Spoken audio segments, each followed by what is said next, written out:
Moi aussi, je vais vous parler un peu d'épigénétique, mais pas que, en fait. C'est entre parenthèses parce que c'est loin de constituer l'essentiel de ma présentation, puisque moi, je m'intéresse essentiellement à ce qui permet au génome du noyau des plantes de conserver son intégrité et de ne pas accumuler de mutations.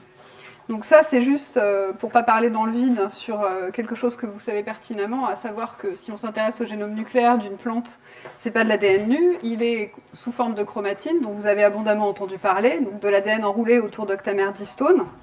Et en fait, c'est pour illustrer le fait que on peut se poser la question de savoir comment on conserve l'information génétique, mais aussi comment on conserve ou pas l'information épigénétique. Et en fait, ce sont deux questions qui sont connexes et en même temps assez différentes. Ce que je veux dire par là, c'est que vous savez bien sûr que le génome, donc c'est juste un enchaînement de 4 lettres, qui est en principe le même dans toutes les cellules de l'organisme. Et a priori, ce qui est sélectionné par l'évolution, c'est que le génome reste stable. Il reste figé tout au long de la vie de l'organisme. En revanche, l'épigénome, donc c'est-à-dire les modifications post-traductionnelles d'histone et les modifications de l'ADN, enfin la méthylation de l'ADN, ce sont des marques qui vont être différentes d'une cellule à l'autre, et c'est en partie ça qui permet de donner aux cellules leur identité, de faire en sorte qu'avec un seul génome, on aboutit à une multiplicité de transcriptomes. Donc a priori, c'est quelque chose dont on se dit que c'est extrêmement dynamique, mais en même temps, je pense que vous avez eu déjà plusieurs illustrations dans la journée du fait qu'il y a des endroits où c'est pas dynamique. Ça reste tout le temps pareil, par exemple au niveau des éléments transposables, la chromatine est en permanence compactée, sauf quand ils sont réactivés par des stress, mais disons, en général, ils sont éteints, et c'est important pour la plante que les transposons restent éteints, parce que s'ils se mettent à se déplacer partout, en général, les mutants ne se portent pas très bien, on verra ça à la fin. Donc, au cours des divisions cellulaires, on a deux objets à répliquer, un qui est labile, mais pour autant qu'on va pouvoir moduler dans certains cas, et l'autre qui, pour le coup, reste très stable. Alors ça, c'est l'introduction super bateau de la plupart des papiers de recherche en plantes, à savoir, le développement des plantes est largement post-embryonnaire. Donc on a le même principe que pour le développement animal en début de cycle de vie, c'est-à-dire à partir du zygote, on arrive à une petite plantule ici ou un bébé. Mais la grosse différence, je ne vous apprends rien non plus, c'est que la plante va faire de nouveaux organes toute sa vie, alors que nous, à la naissance, mis à part qu'on n'est pas mature sexuellement, tous nos organes sont grossièrement finis. Et surtout, la lignée germinale, chez les animaux, est individualisée très tôt au cours du développement. C'est ce qui est présenté en rose sur ces 3 exemples de développement embryonnaire. Donc vous avez le nématode, la drosophile et la souris.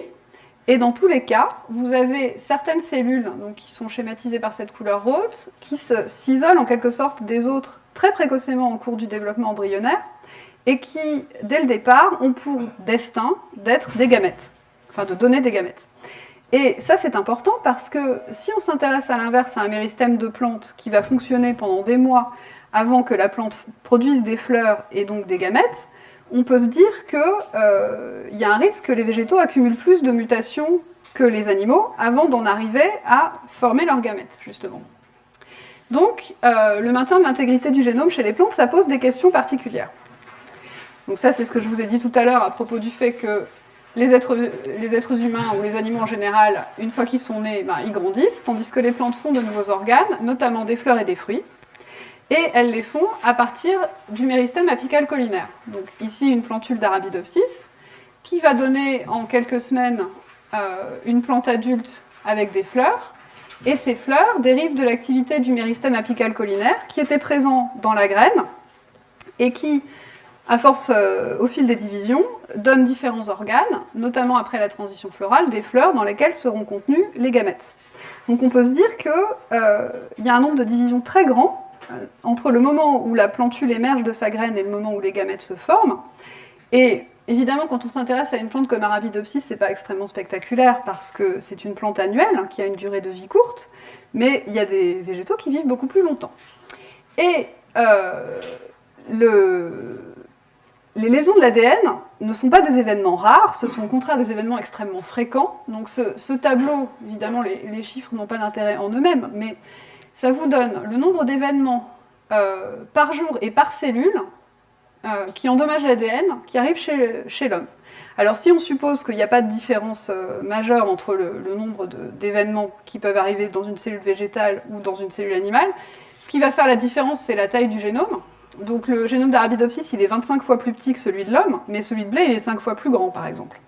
Donc vous voyez que la probabilité qu'il y ait quelque chose qui n'aille pas au niveau de l'ADN dans une journée est énorme. Enfin, c'est même une certitude, en fait, c'est pas une probabilité. Donc l'ADN est constamment endommagé. Donc, et il est endommagé pour deux raisons possibles. D'une part, il y a le métabolisme de la cellule ou des stress environnementaux. Donc ça va concerner a priori n'importe quel type de cellule. Ça peut découler par exemple de l'activité énergétique, la production d'espèces activées de l'oxygène au niveau de la mitochondrie ou chez les plantes au niveau de la mitochondrie et des chloroplastes. Et si on considère donc les cellules somatiques qui sont déjà différenciées, on peut se dire que les conséquences pour l'organisme ne vont pas être dramatiques dans la mesure où ça va concerner une cellule par-ci par-là qui n'est pas amenée à donner des gamètes ou qui peut peut-être être éliminée et sa fonction peut être remplie par les cellules voisines. Mais une autre source très importante de lésion de l'ADN, c'est le métabolisme de l'ADN lui-même, et notamment le cycle cellulaire, parce que la réplication de l'ADN, notamment, ça induit constamment des cassures, des erreurs de réplication, et donc ça va être là une source très importante, numériquement parlant, de lésions. Et là, cette fois-ci, on s'intéresse à des cellules qui sont en prolifération, puisque justement on parle de cycle cellulaire, et donc il y a un risque de transmission des mutations à la génération suivante, ou, puisqu'on s'intéresse à des plantes, à un secteur de la plante. Donc là, vous avez un exemple de mutation qui a donné des secteurs blancs sur un marronnier. Donc on imagine bien que ce genre d'événement n'est pas forcément très favorable pour la survie ou le succès reproducteur de la plante. Et donc je vous disais tout à l'heure, oui, bon, Arabidopsis, c'est une plante qui ne vit que quelques semaines, donc c'est pas dramatique s'il y a quelques mutations, ma foi, elle n'a pas le temps d'en accumuler beaucoup, mais il y a des arbres qui vivent des milliers d'années. Ça, c'est un if, ça, c'est un épicéa, il y en a plein d'autres, en tout cas des centaines d'années, on en croise partout, et du coup, ceci, potentiellement, pourrait avoir accumulé énormément de mutations. Donc finalement, une question qui est récurrente en biologie végétale, et pas uniquement d'ailleurs, on en reparlera après, c'est à quelle fréquence les mutations se produisent et est-ce qu'elles sont conservées ou pas? Est-ce que le taux de mutation chez les plantes est plus grand que chez les animaux ou non? Qu'est-ce qui se passe d'une génération à l'autre ou au cours d'une année? Et jusqu'à présent, ce qu'on faisait, c'est qu'on comparait des génomes d'espèces plus ou moins éloignées pour avoir une espèce d'idée d'horloge moléculaire et estimer les taux de mutation. Mais l'inconvénient de ce genre d'approche, c'est qu'on n'a pas forcément beaucoup d'informations à disposition parce qu'il n'y a pas forcément des tonnes de génomes séquencés qui sont disponibles.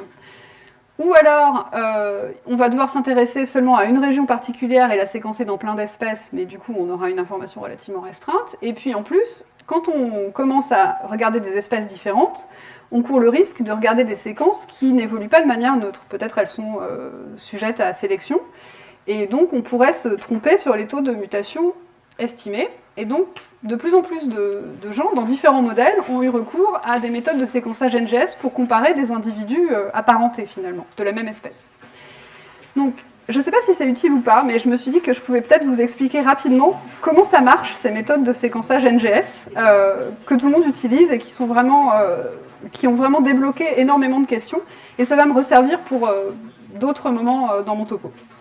Donc, l'idée est la suivante. Vous avez des fragments d'ADN que vous avez obtenus par sonication, donc des petits morceaux. Et ces morceaux simples bruns, vous leur ajoutez des adaptateurs qui vont permettre leur immobilisation sur un support physique. Ensuite, vous voyez, vous avez un adaptateur gris et un noir différents à chaque bout de votre molécule simple brun. Ensuite, il y a une étape d'hybridation qui permet à la molécule de se replier comme ça pour que l'autre adaptateur aille s'hybrider sur la cellule où elles sont immobilisées. Puis vous avez une réaction de PCR qui fait le brin complémentaire. Puis vous redénaturez, donc vous vous retrouvez avec deux morceaux, les deux morceaux complémentaires côte à côte, et ainsi de suite. Vous recommencez ces cycles-là jusqu'à avoir des groupes de molécules identiques les unes à côté des autres. Ensuite, vous éliminez toutes les molécules qui sont accrochées par un des deux adaptateurs pour que celles qui sont à côté soient dans le même sens. Et l'étape d'après, c'est la méthode de Sanger, en fait. C'est-à-dire que vous ajoutez un nucléotide qui est bloqué, donc vous pouvez en ajouter un seul. Il est couplé à un marqueur fluorescent qui a une couleur différente par base. Donc vous faites passer un laser et vous lisez la fluorescence émise. Donc ça vous fait ça. Ici j'avais un C, là j'avais un G, là j'avais un A. Ensuite, on débloque l'extrémité, parce que bien sûr, sinon ça s'arrêterait là. Donc on enlève ce qui empêchait d'allonger davantage la molécule, et on recommence une étape de synthèse, et on relie la nouvelle base ajoutée, et ainsi de suite. Et donc ça vous permet de séquencer plein de molécules en même temps, parce que chaque adaptateur a une espèce de petit code barre qui vous permet de savoir de quel échantillon venait quelle molécule. Donc c'est ce qui explique qu'on peut maintenant séquencer des tonnes d'échantillons en très peu de temps et pour pas cher, ce qui fait que maintenant on ne recule plus à l'idée de faire du séquençage à haut débit sur plusieurs individus différents. Et donc l'étape d'après, c'est que vous avez des petits événements de lecture, donc vous avez des séquences qui souvent font 75 paires de bases, et ensuite quand vous avez un génome de référence, vous pouvez les cartographier, donc vous en avez qui sont dans le sens du brin plus, d'autres dans le sens du brin moins. Donc toutes ces lignes-là, rouge ou bleu, ce sont des événements de lecture.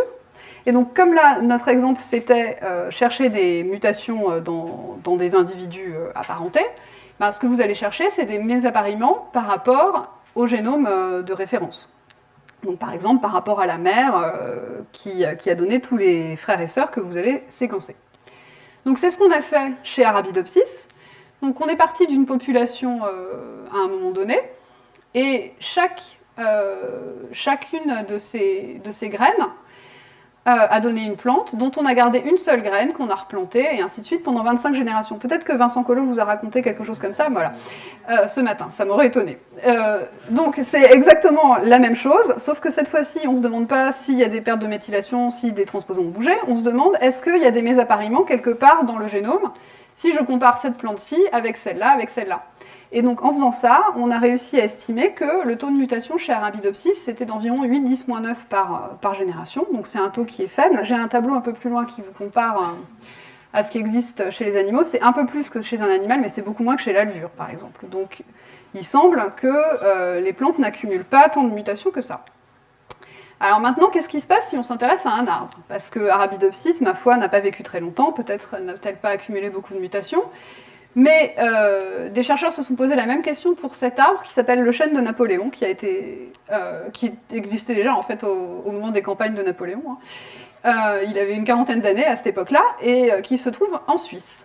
Et donc ils ont fait la même chose, c'est-à-dire que cette fois-ci sur un seul individu, ils ont pris plein d'échantillons sur différents rameaux, et ils ont séquencé tous ces échantillons, et ils ont comparé les séquences entre elles. Et en faisant comme ça, ils arrivent à trouver des mutations qui n'étaient pas présentes ici, mais qui apparaissent un peu plus haut dans les branches de l'arbre. Et puis une autre mutation qui affecte seulement ce secteur de l'arbre, et puis encore une qui affecte seulement cette branche-là. Donc en faisant ça, ils ont pu retracer l'histoire d'apparition des mutations le long des branches de l'arbre, et ils sont arrivés à un taux de mutation qui est de 5-10-8 par site et par génération. Alors là, par génération, c'est pas formidable parce que cet arbre-là, il a plusieurs centaines d'années, donc on pourrait dire par an, ce serait plus adapté. Donc encore un taux de mutation plus grand que chez Arabidopsis, mais quand même faible. Donc voilà le tableau de comparaison dont je vous parlais. Vous voyez, chez l'homme, c'est effectivement presque un ordre de grandeur, c'est un ordre de grandeur de moins que chez les plantes, mais ça reste des taux de mutation qui sont bas, et qui sont en tout cas sans rapport avec ce qu'on peut trouver chez la levure. Donc finalement la question c'est, quels sont les mécanismes qui contribuent à maintenir ces taux de mutation bas? Et en fait on peut se poser la question à deux échelles complètement différentes. On peut se poser cette question à l'échelle de l'organisme. Est-ce que c'est la manière dont la plante se développe qui fait que ces mutations sont finalement relativement rares? Ou est-ce qu'il y a des mécanismes à l'échelle cellulaire? Et donc, évidemment, je vais vous montrer que les deux échelles sont pertinentes pour se poser cette question-là. Et d'abord, je vais vous montrer comment on est arrivé à l'idée que finalement, probablement chez les plantes aussi, la lignée germinale est spécifiée d'une manière ou d'une autre assez tôt au cours du développement. Donc c'est encore une expérience chez Arabidopsis. et encore une histoire d'accumulation de mutations, sauf que cette fois-ci, pour que ça aille plus vite, pour pas avoir besoin de faire plusieurs générations, les plantes utilisent un mutant qui s'appelle MSH2, qui est déficient pour le mismatch repair. Donc c'est une voie de réparation de l'ADN qui reconnaît les mésappariements, qui les enlève et qui remet la bonne base au bon endroit. Donc ces mutants-là se portent bien, mais sont sensibles au stress génotoxique et accumulent des mutations à des fréquences beaucoup plus importantes que le sauvage. Et donc ils ont pris ces mutants et ils ont cultivé ces plantes soit en jour long, parce que l'Arabidopsis est une plante sensible à la photopériode pour sa floraison. Donc si on la met en jour long, elle va fleurir très vite. Soit en jour court, et dans ce cas-là, ça ralentit la floraison, elle finit par se produire, mais elle intervient plusieurs semaines après. Et donc l'idée qu'il y avait derrière cette expérience, c'est que si les cellules de la lignée germinale ne sont pas individualisées de bonne heure, eh bien, si les plantes fleurissent plus tard, il y aura plus de mutations dans la descendance que si elles avaient fleuri comme quand elles sont cultivées en jour long. Et en fait, le résultat qu'ils ont eu, c'est qu'ils n'ont absolument aucune différence en termes de nombre de SNP, donc ça veut dire Single Nucleotide Polymorphisms, donc c'est les événements de mutation qu'ils arrivent à cartographier finalement. Ils en ont, disons, une trentaine par individu, que les plantes soient cultivées en jour court ou en jour long. Donc ça suggère que, bien qu'on n'arrive pas vraiment à voir où ce serait dans le méristème, il y a des cellules dans ce méristème qui en fait se divisent pas beaucoup et qui sont celles qui sont à l'origine des gamètes. Et ça en fait c'est quelque chose qui vous est sûrement familier parce qu'on dit souvent qu'on peut décrire des zones dans le méristème, la zone centrale, les zones périphériques et le méristème médillaire, et que les cellules de la zone centrale se divisent moins que les autres. Mais vous voyez que les taux de division sont quand même pas énormément différents, puisque vous avez un index mitotique dans la zone centrale qui est d'environ 1,5%, alors que dans la zone périphérique, c'est 4,5%. Donc c'est pas non plus des cellules qui ne se divisent pas du tout. Mais c'est quand même une idée qu'on avait déjà, que peut-être toutes les cellules ne se divisaient pas à la même vitesse dans le méristème. Et ça a du sens parce que ce sont les cellules de la zone périphérique qui donnent les nouveaux organes. Et donc pour compléter cette description qui est connue depuis longtemps, ce qu'ont fait des collègues il n'y a pas très longtemps, c'est de suivre vraiment in vivo l'apparition des divisions dans un méristème apical d'Arabidopsis. Donc ils ont marqué les parois à l'iodure de propidium pour pouvoir voir les événements de cloisonnement et les événements de division. Puis ils ont suivi pendant des centaines d'heures en microscopie confocale et ils ont attribué des couleurs en fausses couleurs, juste des couleurs de manière arbitraire en fonction du nombre de divisions. Et donc vous voyez bien que, effectivement, dans les organes en train de se former, il y a beaucoup plus de divisions qu'au centre du méristème qui reste assez relativement moins actif. Et surtout, donc la chose qu'ils ont identifiée ici, c'est que les cellules qui vont être à l'origine des méristèmes latéraux, donc ceux qui vont permettre la ramification de la plante, sont particulièrement peu actives en termes de division, et ça se produit très très tôt, au cours de la formation des nouveaux organes. Très vite, ces cellules ici qui sont à la marge entre le primordium et le méristème arrêtent pratiquement de se diviser, donc c'est ce qui est schématisé ici sur cette espèce de généalogie. Et donc, en gros, ce que ça suggère, c'est que les cellules qui vont donner les méristèmes axillaires sont elles aussi spécifiées très tôt, qu'elles rentrent dans un état de quiescence, qu'elles arrêtent de se diviser, et ça, on comprend bien que ça contribue à éviter la propagation importante de mutations, notamment dans un organisme grand comme un arbre qui se ramifie beaucoup et qui se développe pendant des années. Et ça, c'est juste une parenthèse pour vous faire remarquer que ce type de système, en fait, c'est conservé au cours de l'évolution, parce que si vous regardez une coupe d'Apex de Prel, vous avez toute proportion gardée un peu le même fonctionnement, où vous avez cette cellule apicale en forme de pyramide qui en fait se divise relativement lentement, et ce sont les cellules qu'elle donne sur ses flancs, les cellules initiales, qui se divisent le plus. Et il y a des études extrêmement similaires qui ont été menées chez des champignons filamenteux, donc qui font des très très grands ronds dans le sol, et les chercheurs ont prélevé à plusieurs mètres de distance pour voir un peu s'il y avait beaucoup de mutations qui s'accumulaient ou pas, et la conclusion est la même, il n'y a pas tant de mutations que ça, et c'est probablement parce qu'en fait vous avez des cellules qui attendent pour conserver en quelque sorte l'intégrité du génome, et du coup si une mutation apparaît, elle va affecter un petit morceau de l'organisme, mais pas tout l'organisme et pas toute sa descendance. Bon, alors ça c'était pour vous montrer un peu ce qui se fait ailleurs et quels sont les questionnements qu'on a, mais moi je travaille exclusivement à l'échelle cellulaire, donc pas du tout à l'échelle du développement. Et je m'intéresse à ce qui fait que dans les cellules en prolifération, il n'y a pas de mutation, enfin, la plupart des mutations sont éliminées. Alors ça, c'est totalement illisible, j'en suis tout à fait consciente, et je n'ai pas l'intention de le détailler, c'est simplement pour vous illustrer qu'il y a des tonnes de voies de réparation de l'ADN, tout simplement, que pour beaucoup sans doute vous connaissez déjà, qui sont spécialisées en fonction du type de lésion. Donc si vous avez un mésappariement, il ne sera pas réparé de la même manière qu'une cassure simple ou double brin. Et donc déjà tout ça, évidemment, ça contribue au fait qu'il n'y a pas trop de mutations qui s'accumulent. Mais ça, c'est pas propre aux plantes, bien entendu, n'importe quel eucaryote a les mêmes systèmes, et les prokaryotes ont des systèmes très similaires aussi. Et l'autre chose qui vient en complément de ça, donc ça concerne n'importe quelle cellule, qu'elle soit différenciée ou pas, et dans les cellules en prolifération, eh ben, il existe des points de contrôle du cycle cellulaire qui permettent d'arrêter la progression du cycle, justement pour avoir le temps de faire tout ça. Alors, un premier point de contrôle qui existe, c'est celui qui permet d'arrêter les cellules en phase G2 du cycle cellulaire en réponse à un stress, à des lésions de l'ADN. Donc qu'est-ce qu'on a fait ici ? On a des plantes qui expriment un rapporteur, un cycline B GFP, la cycline B étant spécifique de la phase G2 du cycle cellulaire, et au temps zéro, on irradie les plantes.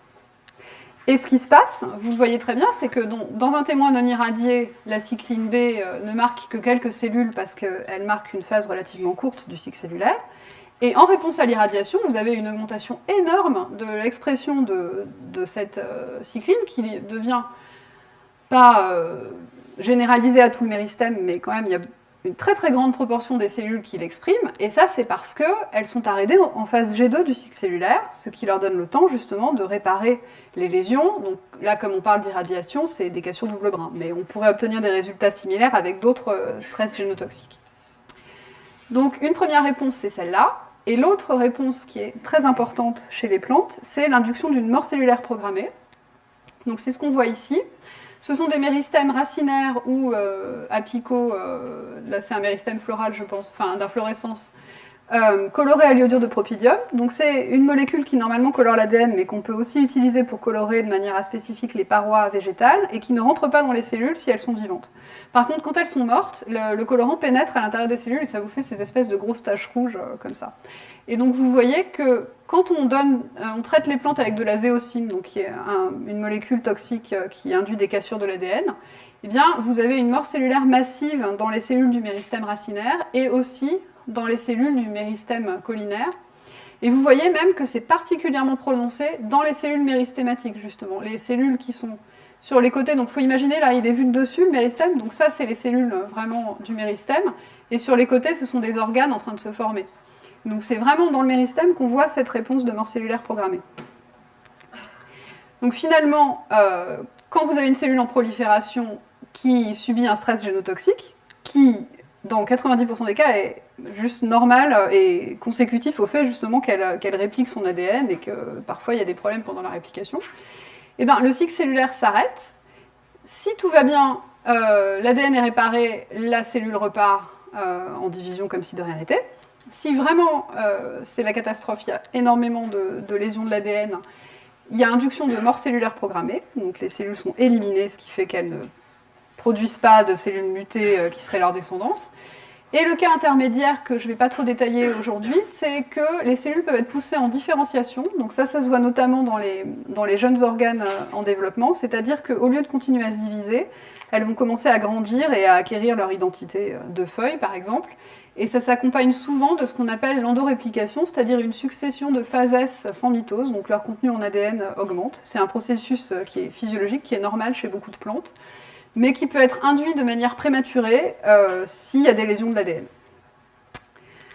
Alors, maintenant, comment est-ce que ces points de contrôle sont activés chez les plantes ? Et donc là, je vais vous raconter un peu historiquement comment on a fait. Et en fait, c'est souvent comme ça qu'on travaille chez les plantes, en tout cas dans ce genre de domaine, parce que souvent on est un peu en retard sur ce qu'on sait déjà chez les animaux et chez la levure. Donc, en gros, quand chez les animaux et la levure, on avait déjà cette voie de signalisation super compliquée, avec plein d'acteurs bien identifiés, chez les plantes, on ne savait pas du tout ce qui se passait en réponse aux lésions de l'ADN. Donc je vais pas, c'est pareil, ça n'a pas d'intérêt, je pense, de connaître toute cette voie de signalisation. Je vais juste vous indiquer 2-3 choses sur ce schéma. Donc là, on va parler de lésions de l'ADN qui sont relativement sévères, donc des cassures de l'ADN. Les problèmes de mésappariement sont gérés autrement. Donc soit de cassures double brin, soit de cassures d'ADN simple brin qui s'accumulent justement quand il y a des problèmes de réplication et que les hélicases commencent à débobiner l'ADN alors que la machinerie de réplication n'a pas le temps de suivre et de resynthétiser comme il faut le brin complémentaire. Donc ces deux types de lésions sont reconnus par des complexes spécifiques qui activent des protéines kinases aussi spécifiques qui s'appellent ATM et ATR.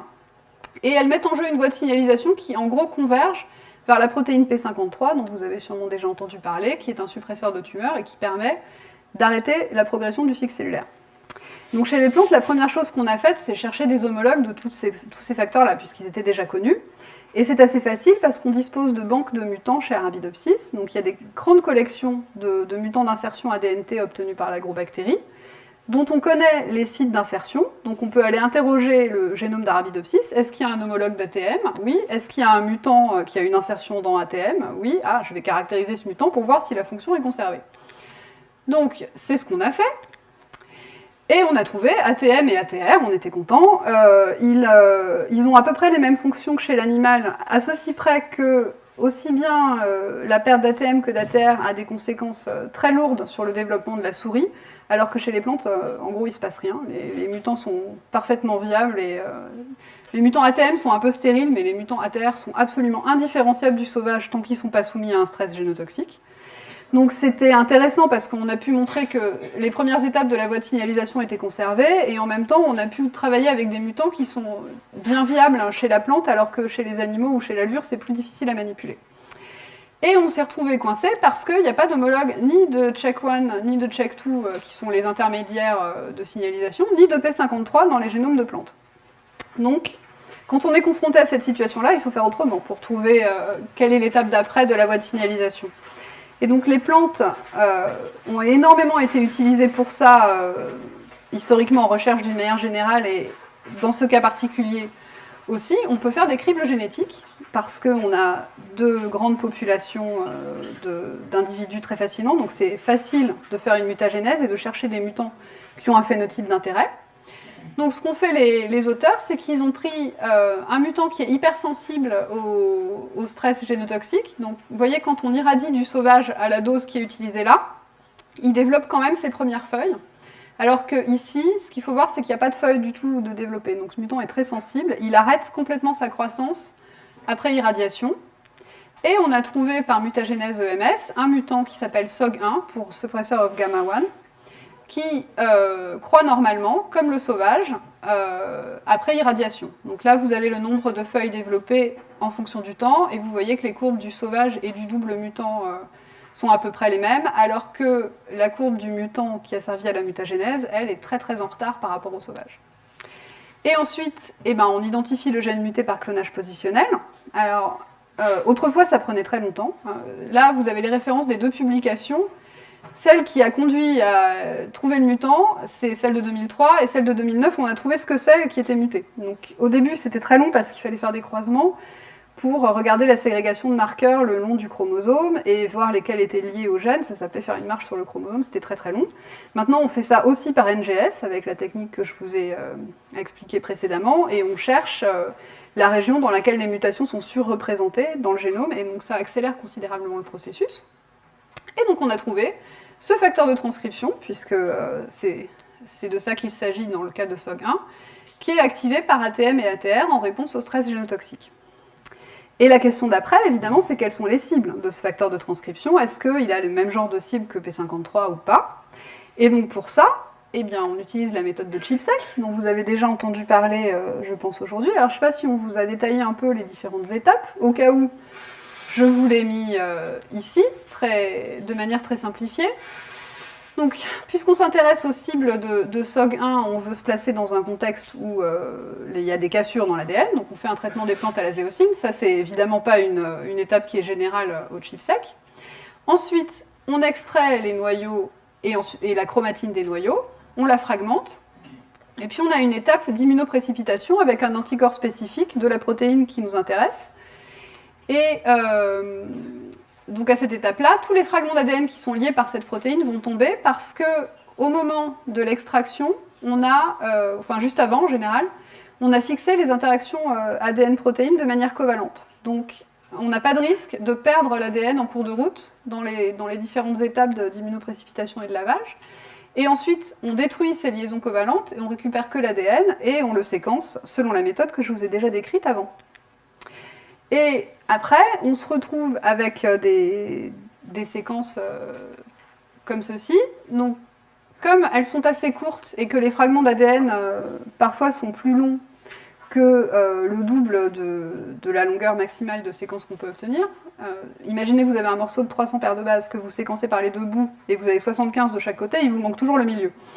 Donc, quand vous cartographiez vos événements de lecture sur les génomes de référence, souvent vous avez deux courbes comme ça, et ça vous indique que la protéine d'intérêt, elle était fixée quelque part entre ces deux pics, en gros. Et donc, à partir de ces expériences-là, on a pu construire tout l'ensemble des gènes qui sont régulés par SOG1, et ça donne quelque chose comme ça. Donc, c'est un peu effrayant. Mais ça vous illustre la puissance de l'outil. Donc on croise ces données de ChIP-seq avec des données de RNA-seq pour regarder quels sont les gènes qui sont induits par le stress. Et on trouve ce à quoi on s'attendait, hein, le cycle cellulaire, la mort cellulaire programmée, la réparation de l'ADN, ça fait un gros morceau du camembert. Mais on trouve aussi des choses auxquelles on ne s'attendait pas, comme par exemple des gènes qui sont impliqués dans la défense des plantes. Donc ça c'est quelque chose qu'on ne comprend pas encore très bien, mais ça pourrait avoir rapport avec le fait que souvent, quand il y a un pathogène qui commence à se développer sur la plante, ça peut induire des cassures de l'ADN, et donc ça pourrait être un signal pour la plante de l'infection. C'est une hypothèse, il y en a d'autres qui sont proposées pour ça. Vous avez après des facteurs de transcription qui sont peut-être des relais qui fonctionnent en aval de SOG1. Bref, tout un réseau de gènes régulés par cette protéine qu'on a pu identifier en croisant des données de RNA-seq et de ChIP-seq. Donc, une question qui reste peut-être un peu paradoxale, c'est que on a isolé le mutant SOG1 comme quelque chose qui restaure la croissance d'un mutant en réponse à un stress génotoxique. Donc finalement, ça donnerait l'impression que c'est désavantageux pour la plante d'arrêter sa croissance en réponse à un stress génotoxique, et peut-être elle s'en sortirait mieux s'il n'y avait pas cet arrêt du cycle cellulaire. Alors quel est l'avantage sélectif qui est conféré par toute cette voie de régulation finalement ? Alors, il y a deux éléments de réponse au moins à ça. Le premier, c'est que en fait, des doses d'irradiation très importantes, chez le double mutant qui n'est pas capable d'arrêter son cycle cellulaire et de réparer son ADN comme il faut, induit des nécroses, des feuilles, qu'on ne voit pas chez le mutant de départ qui était sensible au stress génotoxique. L'autre chose, c'est qu'il y a une instabilité génétique dans ces mutants, qui ne se voit pas évidemment au premier coup d'œil, mais en fait, ce qu'ont fait les auteurs, c'est qu'ils ont pris des mutants qui sont hétérozygotes, pour une mutation qui, à l'état homozygote, donne une dépigmentation des feuilles, qui donne des secteurs blancs parce que les chloroplastes ne se différencient pas. Et ils ont irradié donc, les mutants UVH1, les mutants de départ, ou les mutants UVH1 SOG1 porteurs de cette mutation à l'état hétérozygote, puis ils ont regardé ce qui se passait, et ils regardent l'apparition de secteurs blancs qui correspondent à des événements de conversion génique. Et vous voyez que c'est beaucoup plus fréquent, le pourcentage de secteurs blancs, chez le double mutant que chez le mutant parent. Donc, cette réponse au stress génotoxique, elle permet à la plante de ne pas mourir de manière incontrôlée et de ne pas accumuler des mutations de manière anarchique. Et aussi, elle lui permet de reprendre sa croissance après un stress. Donc, c'est ce qu'on met en évidence sur cette expérience-là. Donc, vous avez du sauvage qui exprime un gène rapporteur, donc c'est un gène qui s'appelle ERF115, peu importe son nom, mais qui est normalement exprimé exclusivement dans le centre quiescent, donc dans les cellules du méristème apical racinaire qui se divisent très peu. Et quand il y a un stress génotoxique, brusquement, on voit ce marqueur étendre considérablement son territoire d'expression. Donc vous avez les cellules qui sont mortes en réponse au stress génotoxique qui apparaissent en noir, et le gène rapporteur en violet. Et vous voyez, il est induit et son expression commence à déborder de son territoire habituel, et au bout de quelques temps, il revient à l'état normal. Et chez le mutant SOG1, ça ne se produit pas, donc il n'y a pas de mort des cellules, ou très peu, mais il n'y a pas non plus d'induction de ce gène, il reste exprimé dans quelques cellules au bout de la racine. Et du coup, si vous voyez la forme de la racine chez le sauvage, bon, elle reste à peu près constante. Là, il n'a pas l'air très content, le méristème racinaire, mais il redevient ce qu'il était au départ, à peu de choses près. Alors que chez le mutant SOG1, il est de plus en plus désorganisé et en fait, il arrête complètement de se développer, si on attend suffisamment longtemps. Donc, cette réponse est vraiment nécessaire pour que la plante survive quand il y a des stress génotoxiques. Donc vous allez me dire que l'irradiation, sauf cas très particulier, c'est pas particulièrement physiologique, vous n'aurez pas tort, mais dans les conditions naturelles aussi, on a vu que cette réponse était importante, parce qu'il y a tout un travail qui était trop compliqué pour que je le détaille ici, mais qui montre qu'après un stress froid, l'activation de cette réponse aux lésions de l'ADN est vraiment importante pour que la racine reprenne une croissance normale. Alors je vais quand même vous parler un peu de ce que je fais moi personnellement au labo, même si c'est un peu anecdotique par rapport à tout ce que j'ai raconté de très général jusqu'à maintenant. Donc nous, on s'intéresse à la réplication de l'ADN, et plus particulièrement à cet ADN polymérase ici, l'ADN polymérase epsilon, qui, comme vous le voyez sur ce schéma, est responsable de la synthèse du brin précoce, et elle nous intéresse particulièrement parce que c'est connu chez la levure que elle est importante non seulement pour synthétiser l'ADN, mais aussi justement pour percevoir les défauts qui pourraient survenir pendant la réplication de l'ADN et induire les réponses appropriées pour que la réplication puisse se poursuivre normalement. Et donc on voulait savoir si c'était conservé chez les plantes et aussi tirer parti du fait que justement il y a plein de mutants qui ne sont pas viables chez la souris ou chez les animaux multicellulaires d'une manière générale qui sont viables chez les plantes, pour essayer de faire une analyse génétique un peu de la polymérase epsilon et de ses relations avec les voies de signalisation en aval, hein, comme ATM et ATR. Donc, déjà, on peut avoir des mutants de cet ADN polymérase epsilon. Donc ça, c'est des mutants qui sont partiellement déficients pour le complexe, parce que pour le coup, ça c'est chez la plante comme chez les autres organismes, si vous perdez complètement cet ADN polymérase, l'organisme n'est pas viable. Mais si vous avez des mutations ponctuelles qui affectent le site catalytique et qui donc probablement ralentissent son activité, là, vous pouvez cultiver des plantes. Simplement, elles sont un petit peu petites, elles ont un peu de mal à pousser, mais on peut travailler avec sans problème. Et donc, on a commencé par caractériser comment le cycle cellulaire était perturbé chez ces plantes-là. Donc, la première chose qu'on a faite, c'est de la cytométrie en flux. Le principe de la cytométrie en flux, vous connaissez peut-être, c'est que vous avez une suspension de particules que vous avez colorées. Donc, en l'occurrence, nos particules sont des noyaux et on les a colorées avec un marqueur fluorescent qui marque l'ADN. Et l'appareil a un système fluidique qui fait que les objets se retrouvent dans un jet très très fin, aligné, ils passent un par un, et ils coupent un faisceau laser qui est ici. Et la lumière qui est réémise par ces objets peut être récupérée par des photomultiplicateurs, et donc vous pouvez voir l'intensité de fluorescence émise par les noyaux, en l'occurrence, qui va être proportionnelle à la quantité d'ADN qu'il y avait dans les noyaux. Donc une cellule en G1 va avoir 2 fois moins d'ADN qu'une cellule en G2, et la cellule en S va être quelque part entre les deux. Donc c'est ce que vous voyez sur ces histogrammes. Vous avez le nombre d'événements ici, l'intensité de fluorescence en abscisse, donc qui correspond à la phase du cycle cellulaire. Et donc ici, c'est les plantes sauvages. Vous avez une certaine proportion de cellules en G1, une certaine proportion en S, une certaine proportion en G2. Et vous voyez que chez les mutants de polymérase epsilon, vous avez une suraccumulation de cellules dans la phase S du cycle cellulaire. Donc on s'est dit, ça doit être que le cycle cellulaire est ralenti et que la phase S dure plus longtemps. Pour le prouver, on a utilisé l'incorporation de DU. Donc le DU, c'est cette molécule-là, c'est le 5-éthynyldéoxyuridine. Donc c'est un analogue de la thymidine, et c'est incorporé dans l'ADN pendant la réplication. L'ADN polymérase ne fait pas la différence.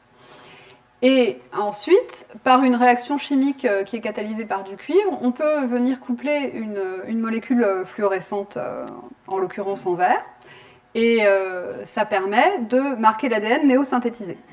Donc ce qu'on a utilisé, c'est ce qu'on appelle l'incorporation de DU cumulative, c'est-à-dire qu'au temps zéro, on met les plantes sur un milieu qui contient le DU, puis on suit l'évolution de la proportion de cellules, enfin de noyaux marqués.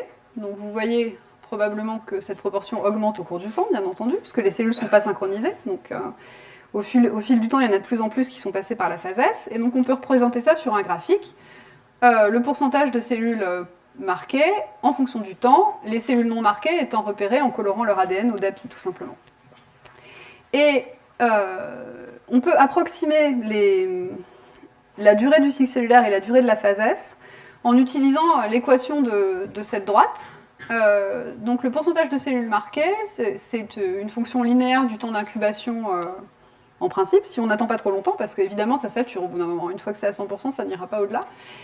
Et donc la durée de la phase S peut s'estimer avec les paramètres de cette droite, la durée du cycle aussi. Et quand on fait ça sur les mutants d'ADN polymérase epsilon, eh bien on constate que la phase S est plus de 2 fois plus longue que ce qu'elle est chez le sauvage, et le cycle cellulaire est rallongé d'environ 10 heures, disons.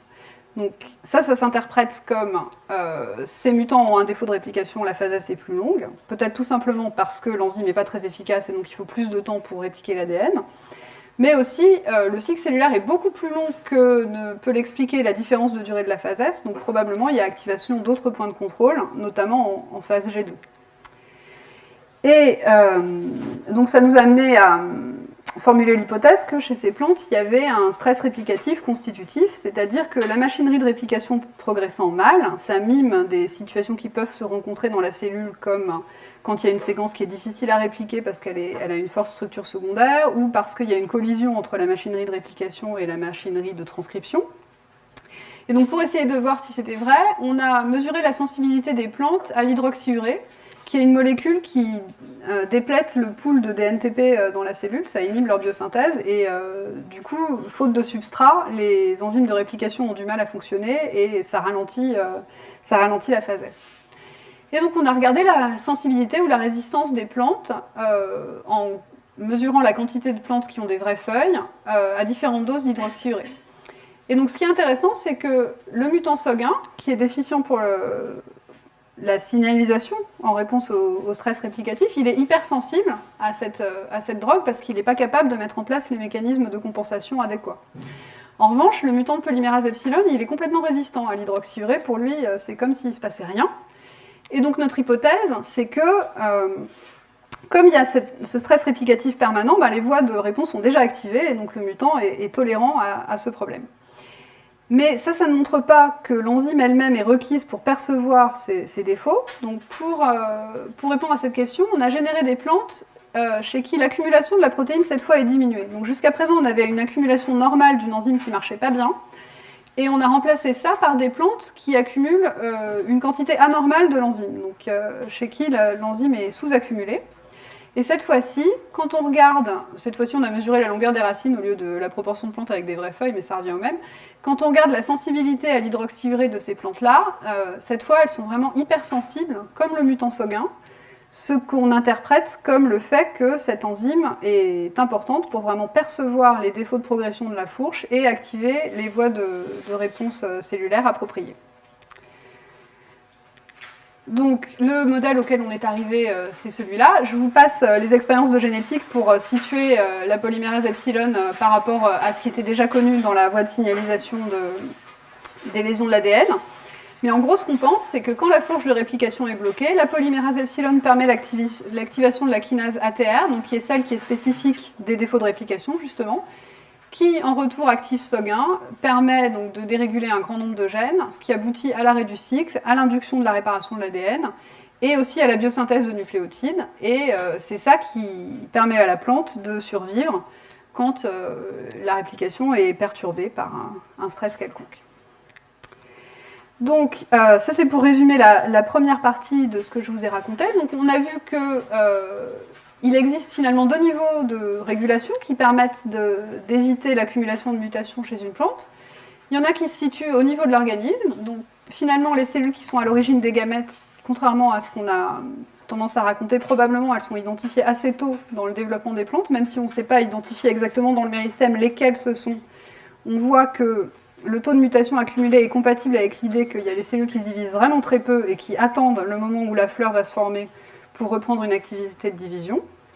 Et à l'échelle cellulaire, il y a des mécanismes de surveillance de l'intégrité du génome qui activent des points de contrôle adaptés qui permettent la réparation ou l'induction de la mort cellulaire et le remplacement des cellules détruites quand les dommages étaient trop importants. Et maintenant, qu'en est-il de l'intégrité de l'épigénome dans les plantes? Est-ce que c'est la même question, pas la même question? Comment est-ce qu'on envisage ça?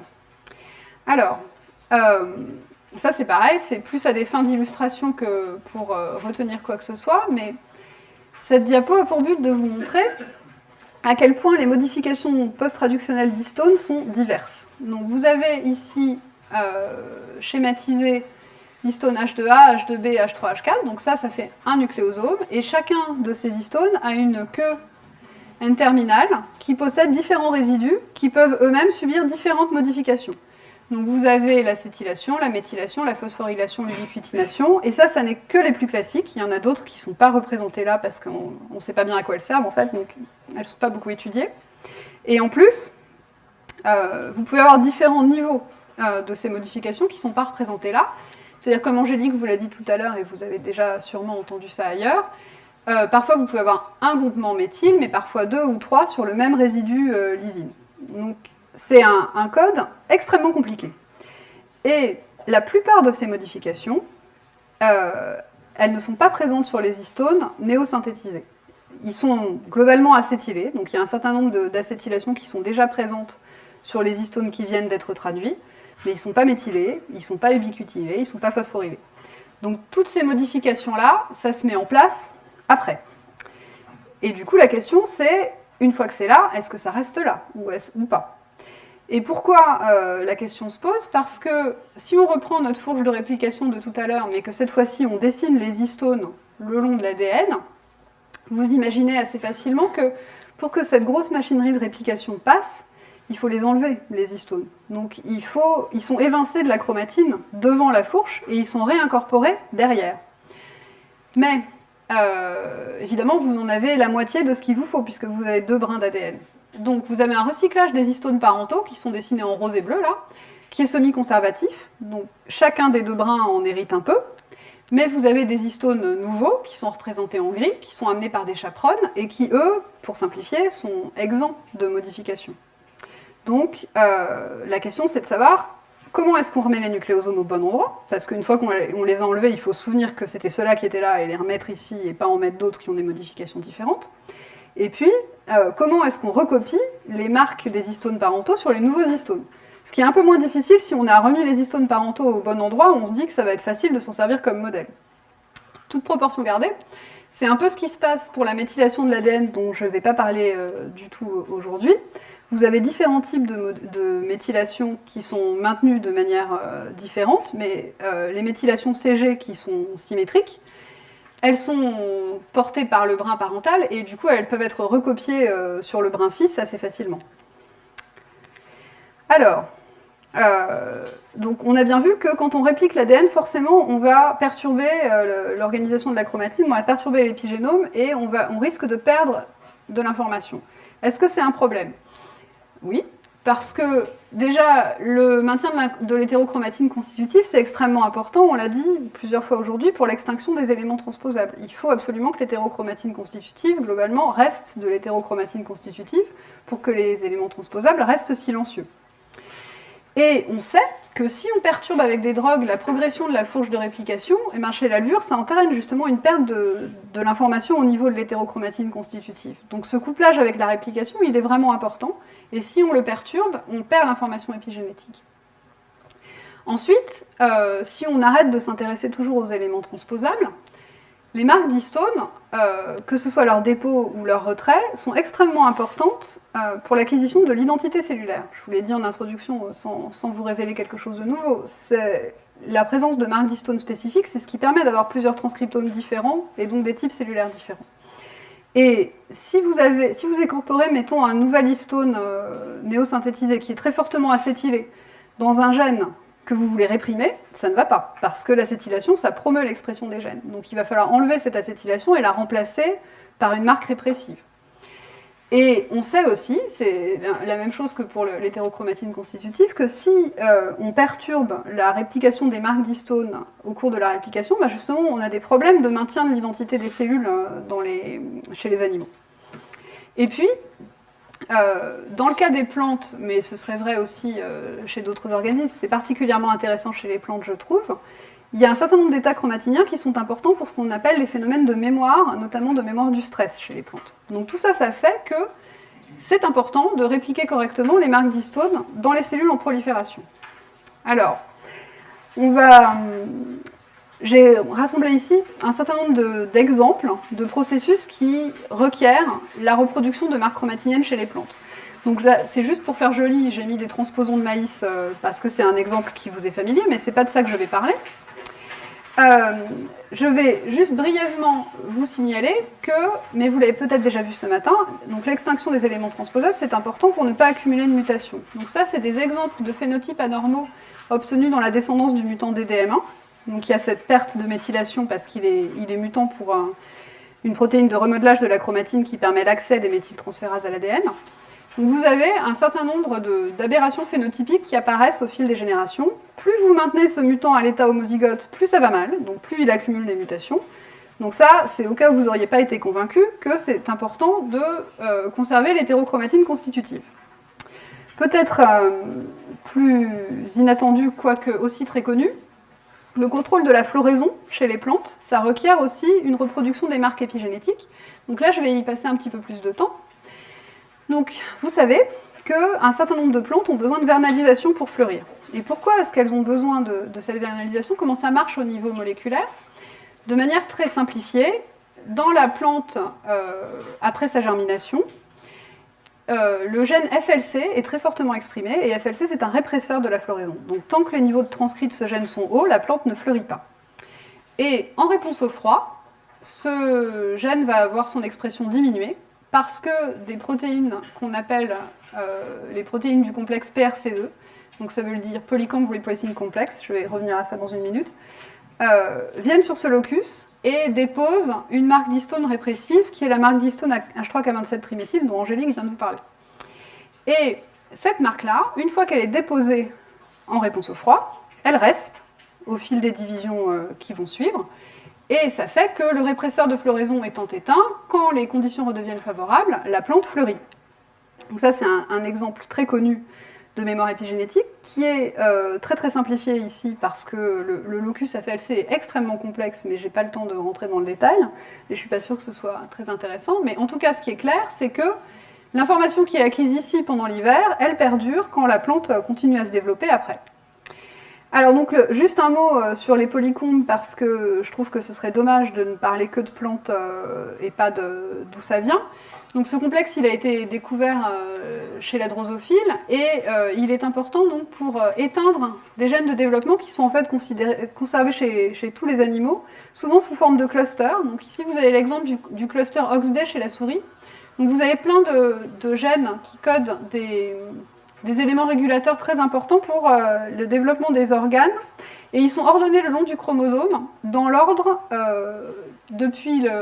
selon l'axe antéro-postérieur, en fait. C'est-à-dire que ces gènes-là vont être importants près de la tête, et ceux-là près de la queue, en gros. Et ce qui se passe au cours du développement de la drosophile, c'est qu'au début, si vous regardez des données de RNA sec, ce cluster, du développement de la souris, mais ce serait pareil chez la drosophile.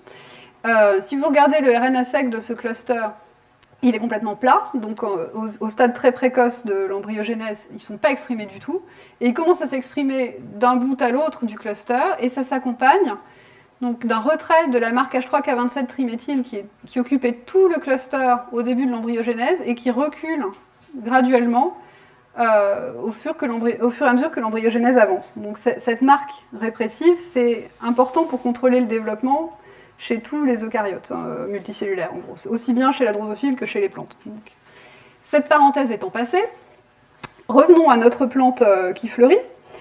Comment est-ce qu'on fait pour montrer que vraiment cette marque est reproduite pendant les cellules en division? Donc, il y a une expérience très élégante qui a été faite pour obtenir des plantes qui expriment deux marqueurs fluorescents différents, donc un marqueur jaune qui est marqué ici Vénus et un marqueur rouge ici, sous contrôle du promoteur du gène FLC. Donc ils ont croisé deux lignées homozygotes. Ah, je me suis trompée, ici ça devrait être rouge normalement. Donc deux lignées homozygotes, deux jaunes, deux rouges, pour obtenir une EF1 qui est hétérozygote, donc une copie jaune, une copie rouge.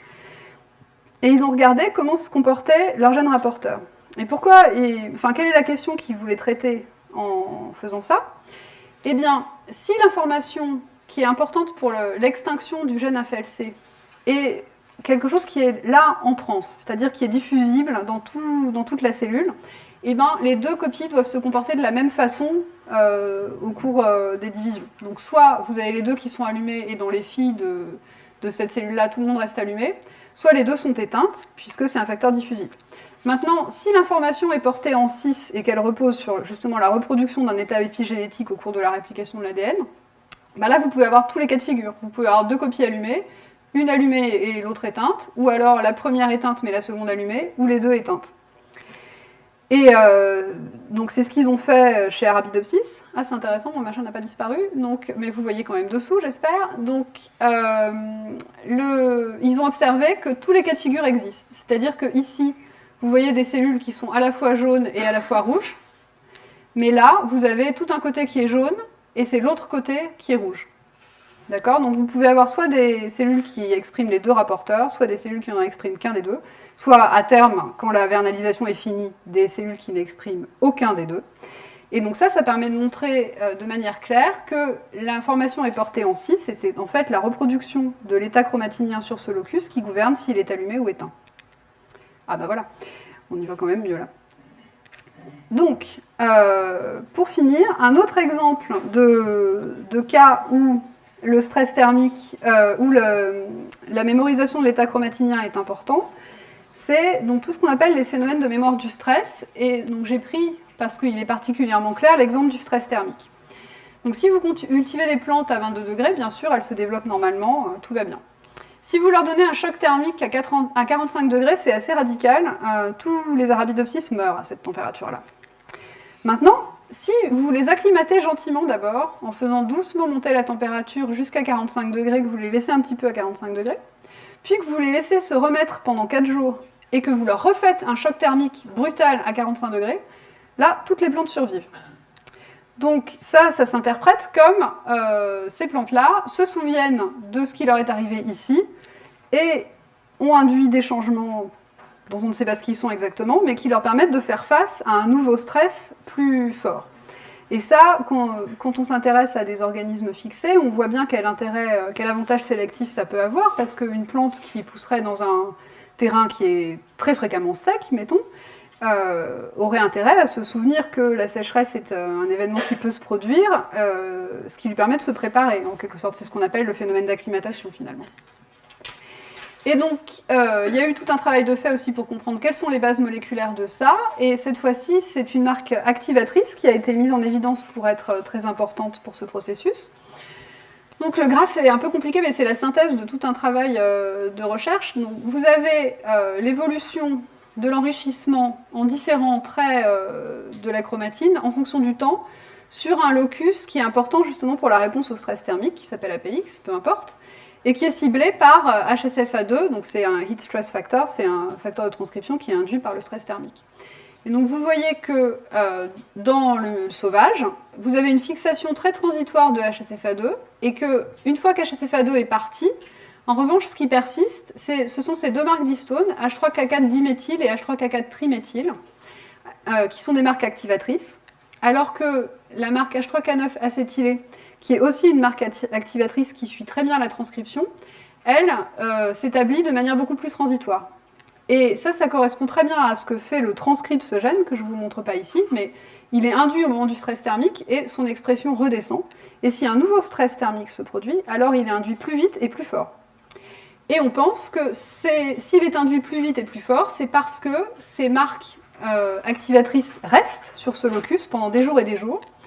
Et d'ailleurs, dans le mutant HSFA2, qui survit à peu près au stress thermique, mais qui est incapable de mettre en place une mémoire du stress efficace, ben ces marques sont pratiquement perdues, alors que l'acétylation, qui était plus transitoire, est un peu plus basse, mais est quand même bien présente. Donc cette fois-ci, ce sont des marques activatrices qui semblent être maintenues, et toute la question est de savoir c'est si elles le sont dans les cellules en division aussi, parce que ça, ce sont des expériences qui sont faites à l'échelle de la plante entière. Mais il est clair que les apex aussi sont capables de ces phénomènes de mémoire, donc c'est très probable. Et alors moléculairement, comment ça marche? C'est là qu'on revient à mon objet d'étude favori, qui est l'ADN polymérase epsilon, parce que un des mutants déficients pour cet ADN polymérase epsilon a été isolé à la base en fait pour son phénotype de floraison. C'est pour ça que je vous ai donné l'expérience de la floraison au départ comme exemple de cas où on reproduit des marques chromatiniennes, parce que les mutants déficients pour pour la polymérase epsilon ont une floraison précoce, qui est associée en fait à une expression accrue de 2 gènes. Donc cette fois-ci, c'est pas FLC, ce sont d'autres régulateurs de la floraison qui sont des activateurs de la floraison, FT et SOC1, donc qui sont induits. Et en fait, si on regarde par chip QPCR la marque répressive H3K27-triméthyl, donc cette fois-ci on quantifie non pas par séquençage mais par PCR quantitative l'enrichissement de cette marque à ce locus, eh bien on constate que dans le mutant de la polymérase epsilon, ah oui j'ai remplacé mais pas partout, ESD7 c'est un autre nom de ce mutant, la génétique a ça d'ennuyeux que les gènes se retrouvent avec 36 noms différents.